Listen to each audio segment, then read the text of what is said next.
બિપિન કાકા, આ તડકો કેવો છે? કાળો તડકો. તમે જુઓ, આપણે 16 ડિગ્રીમાં હતા, હા, એમાં સીધા 42 ડિગ્રીમાં આવ્યા. કેમ લાગે? તાપ કેવો લાગે છે? તાપ તો બહુ છે, 40 ડિગ્રી આજુબાજુ છે, પણ તમે એસી માં રહો ને હા, એટલે હા. તમને ઝાઝો લાગે.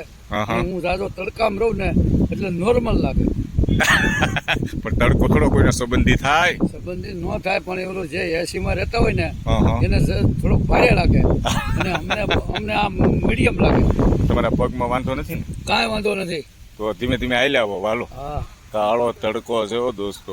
અને આ બિપિન કાકા એમ કહે છે કે મને આ તડકાનો ઉપાડ્યો. હે? તમે ગામડે ખેતી કરો છો એટલે નો વાંધો આવે. એટલે તમારી વાત વાંધો ન સાચી છે. આવે. આથી ભારે તડકો હોય ને 42 ડિગ્રી હા, હા. હોય, એની અંદર હું કામ કરેલું, વાહ ભાઈ વાહ. એટલે આ વાંધો ન આવે. જે એસી માં રહેતો હોય ને હા, એને આ થોડીક તકલીફ પડે. એ સાચી વાત છે તમારી. નાના, હું તો મજાક કરું છું, પણ ખરેખર છે ને, આનંદ, આનંદ. તડકો આપણે થોડોક સહન કરવો જોઈએ બિપિનભાઈ. જીવનમાં તડકો ખાધેલો હોય ને, તડકો, ઈ જિંદગીમાં વરસાદ, બીમાર ન પડે. ઠંડી બધું લેવું જોઈએ. બોડી માટે બધું જરૂરી છે, બરોબર ને? ઈ બીમાર કોઈ દી પડે નહીં. હા, સાચી આ વાત તો છે તમારી. મેં કોઈ દી તાવ ન થયો, હા. પણ આ જે ડાયાબિટીસ ત્યાગથી પ્રકટ થઈ ગઈ ને, હા. આ એમાં હું પગમાં તકલીફ આવી ગઈ. બાકી બીજો કોઈ વાંધો નથી મને. સારું, વાંધો એ ના. હનુમાનજી મહારાજ, સાધુ સંતોનો આશીર્વાદ, આપણા માતા પિતાનો આશીર્વાદ, વાહ ભાઈ વાહ.